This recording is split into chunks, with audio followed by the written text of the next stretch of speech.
มอฮอดเขตสีลมเลยนะทุกคนแต่เขตนี่นะเขาเล่นตั้งแต่เมื่อวานนี่ได้เนาะเมื่อวานนี้เขาก็เล่นแหละแต่ว่ามื้อนี้เขาก็เล่นมื้ออื่นนี่แห้งสิร้ายกว่านี้ทุกคนเบิ้งคนเมื่อว่าจะเทิงอยู่เทิงเนาะอยู่เทิงก็เต็มอยู่แถวแคมทางนี่ก็เต็มอยู่ทุกคนเลยเนาะคือเขาเจ้าเล่นนี่โคตรม่วนเลยทุกคนคนหลายต่างประเทศนี่หลายกว่าคนไทยก็ว่าได้เลยทุกคนเลยเนาะเมื่อเอาอยู่เทิงเขาก็เปิดเส้นทางให้สัญจรเนาะแล้วก็ข้างล่างก็คือบางเส้นทางนะหรือว่าบางถนนนะเขาจะสิปิดไว้เนาะบ่ให้รถสัญจรไปมาเนาะเพราะว่าเขาจะเล่นสงกรานต์อย่างเดียวบ่ให้รถไปใส่มาใส่เนาะนอกจากสันเทิงถนนเทิงคนแหละเขาสิเปิดเนาะทุกคนเดี๋ยวสิทายให้ทุกคนเบิ้งนำกันว่าคนสิร้ายสำใดเนาะมวนสำใดเนาะทุกคนไปเบิ้งไปรับชมนำกันเนาะ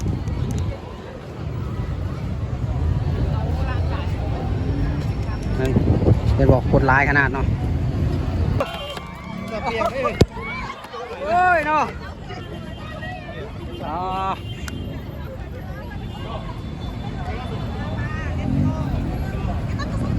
รถติดเพราะว่าเขาเล่นสงกรานต์ทุกคนรถติด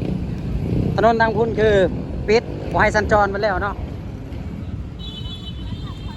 ยางมาจากส่วนลุมพินีจนมาหอดสีลมตอนนี้นะสีลมนะเดือดตั้งแต่เมื่อวานนี้แล้วสีลมนะทุกคนเดือดแห้งเนาะอันนี้มันมีเส้นทางที่ว่าลงไปเล่นข้างล่างอีกเลยลงใต้ดินนี่ได้ทุกคนใต้ดินนะคนโคตรเต็มเลยเนาะทุกคนยางไปเมื่อวานนี่อึดอัดแห้งเนาะคนเต็มเนาะโอ้โหทุกคนเบิ่งเอาแตกต่างจากบ้านเขาบอกเขาจะเล่นสงกรานต์ทุกคนนี่ถนนเส้นนั้นก็คือปิดเรียบร้อยแล้วเนาะทุกคนรถก็คือสัญจรไปใส่ไปมาบ่ได้แล้วเนาะสีลมเดือดอ๋อคนต่างประเทศลายแห้งทุกคนเห็นบ่ถนนนี้ก็คือไปใส่บ่ได้แล้วมีแต่คนพากันยางแล้วก็จับปืนคนละกระบอกเท่านั้นเนาะรถไปบ่ได้ปิดเป็นทีเรียบร้อยคึกขนองขนาดทุกคนครั้งแรกของบ่าวลาวที่ได้มาเห็นสงกรานต์ในประเทศไทยเนาะเพราะว่าจะเป็นผู้ใหญ่หรือว่าเด็กน้อยก็สิจับปืนคนละกระบอกเนาะถ้าเป็นบ้านเฮานี่ผู้ใหญ่จับปืนแบบนี้มันอาจสิเขาเจ้าหัวเราะเนาะแต่ว่าอันนี้นะต่างประเทศคนตัวบางใหญ่ๆหนึ่งมากันจับปืนยิงใส่กันแบบนี้เนาะคือขนองขนาดสงกรานต์ประเทศไทยแตกต่างจากบ้านเฮาก็คือเขาจะบ่กินเหล้ากินเบียร์นะทุกคนจะบ่มีการกินเหล้าเมายาเนาะก็คือจะเล่นแบบสาดน้ำใส่กันแบบนี้แหละฉีดน้ำใส่กันแบบนี้แหละเนาะ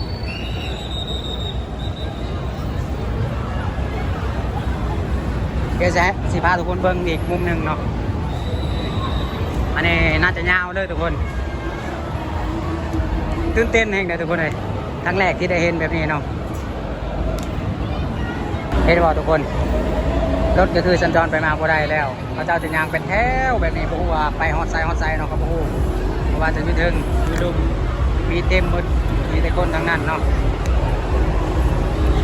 โคตรเดือดทุกคนเอ้ยสีลมโคตรเดือดคนต่างประเทศหลายแห้งเนาะว้าวบ่าวเราตื่นเต้นแห้งตอนนี้นะได้เห็นแบบนี้เนาะครั้งแรกในชีวิตเลยที่ได้เห็นสงกรานต์ในประเทศไทยเนาะทุกคนแต่ก็คือบ้านเฮาเนาะความแตกต่างจากบ้านเฮาก็คือถ้าบ้านเฮาเนี่ยก็เจ้าสีพากันเลาะไปอาบน้ำเซน้ำห้วยเนาะแต่นี่ก็เจ้าสีโคไซรถก็คือยางสาดน้ำกันแบบนี้เนาะทางในโคตรเดือดเนาะมีเวทีทุกคนเดือดแห้งเนาะก็เจ้าเล่นนะเห็นบอกโคตรเดือดเลยเวทีนะตอนเย็นเนาะเดือดกว่านี้อีกเนาะ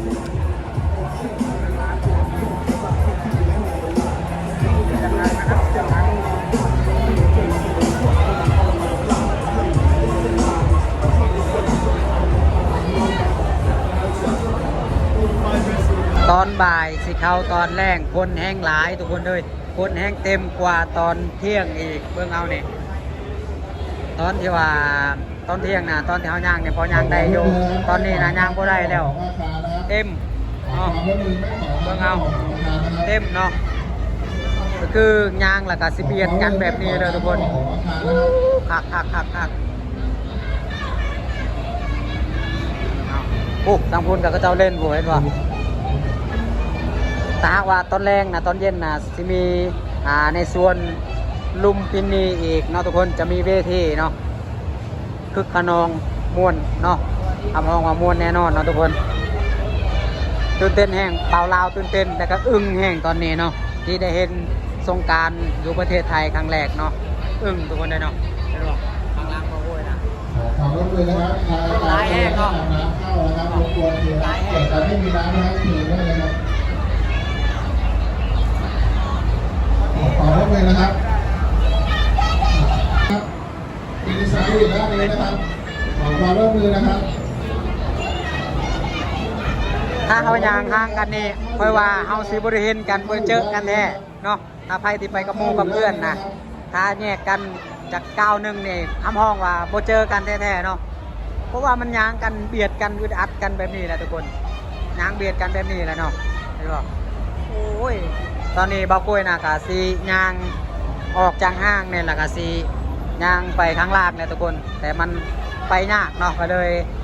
อยู่นี่ก่อนเนาะ ด้านนี้นะครับฝั่งเดินทางออกนะครับ ไปยากแห้งเนาะ ด้านนี้นะครับ คนก็เริ่มออกจากห้างตอนนี้แหละค่ะสิไปเล่นสงกรานต์คือเก่าเนาะ ไม่ยืนรอนะครับ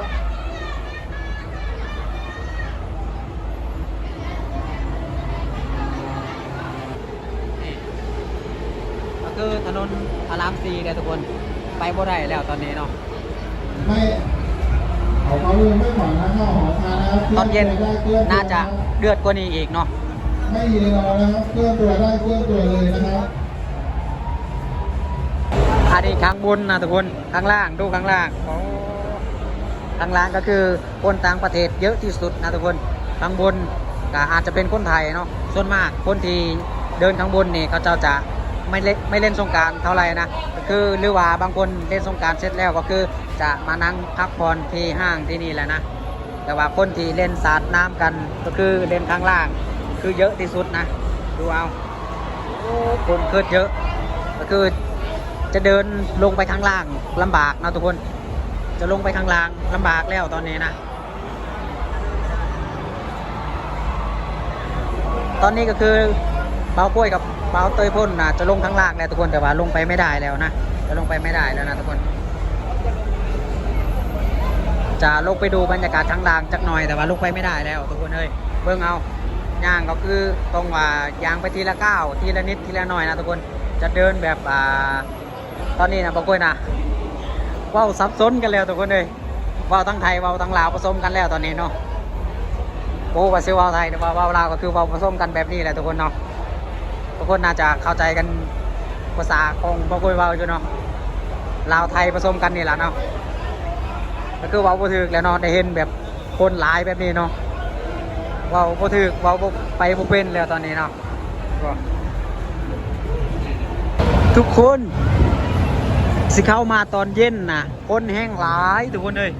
เบิ้งเส้นทางนี้เนี่ยเขากับปิดไป2 เลนแล้วทุกคนเขาจะปล่อยแค่2 เลนเท่านั้นให้รถแล่นเนาะเห็นบ่โอ้รถติดเป็นแถวเลยบัดนี้ทุกคนเลยโอ้ทางพุ่นเนาะนี่เขาจะปิดไปเลย2 เลนนี่เนาะเขาสิเปิดแต่2 เลนทางพุ่นก็เบิ้งเอารถติดนะทุกคนอ๋ออึ้งสุดๆเลยสำหรับหนุ่มลาวที่ได้เห็นการเล่นสงกรานต์ครั้งแรกของประเทศไทยและก็ได้เห็นหลายสิ่งหลายอย่างที่เขาเล่นแบบแตกต่างจากบ้านเฮาทุกคนบอกว่าจะเป็นเด็กน้อยวัยรุ่นนี่ยังกับเขาเจ้าสิซื้อปืนกันยิงแบบนี้ล่ะโมเมนลูกแท้เลยเนาะทุกคนเลยเบิ่งเอานะบอกคุยกับสิลง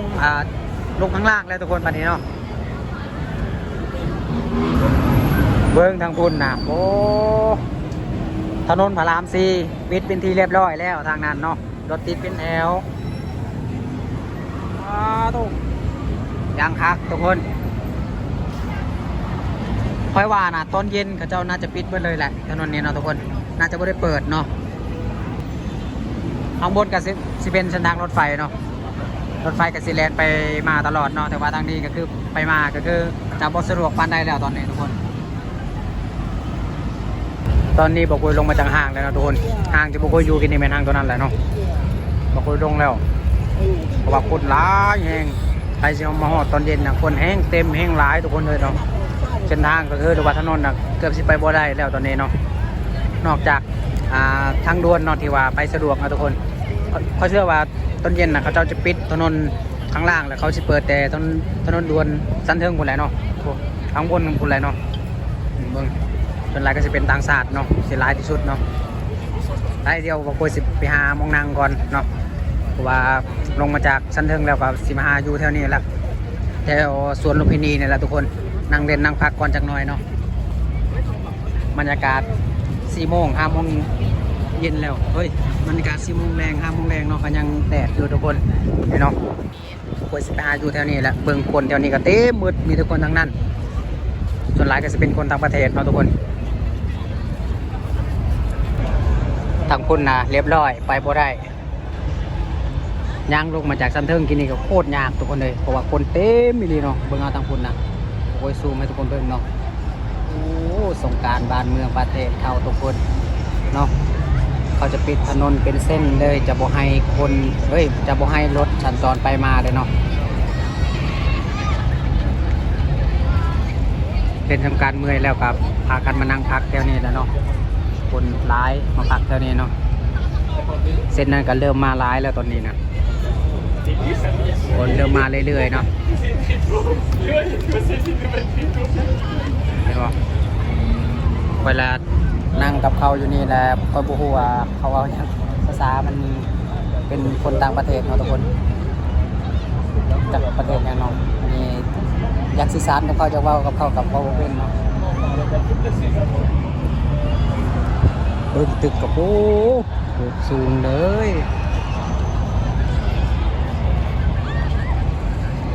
มานั่งพักนั่งเล่นนั่งเศร้าเมื่อยอยู่นี่กับร้ายเนาะ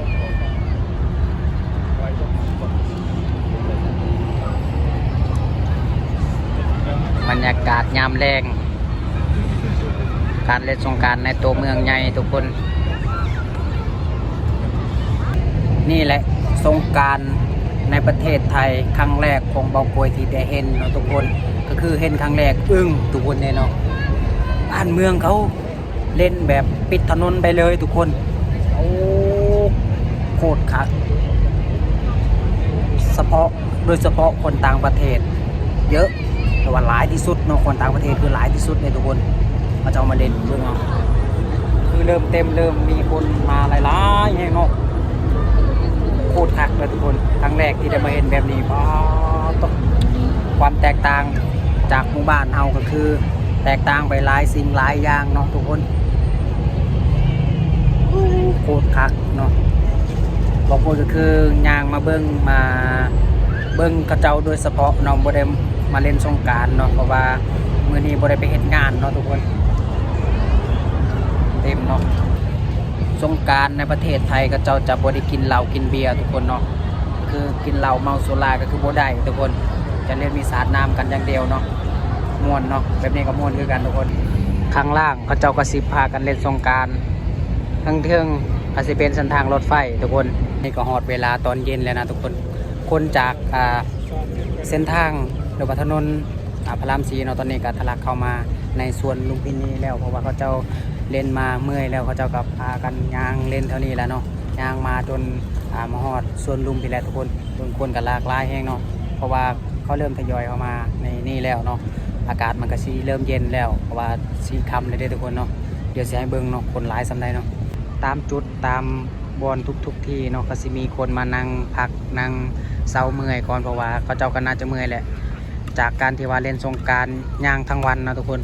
จากที่บอกไว้ไทยให้ทุกคนได้เบิ่งอะไรเนาะคนสิย่างออกไปออกมาในถนนสีลมนะทุกคนแต่ตอนนี้เขาเจ้าเริ่มย่างมาเล่นเท่านี้แหละและจนหอดตอนเย็นน่าจะมีเวทีอยู่เลยทุกคนจากที่บอกไว้มาเนาะเวทีอยู่ทางพุ่นเลยเนาะบรรยากาศยามแรงตัวนี้เนาะต่างศาสตร์คือหลายแห้งทุกคนเนาะคนต่างศาสตร์หลายที่สุดเนาะ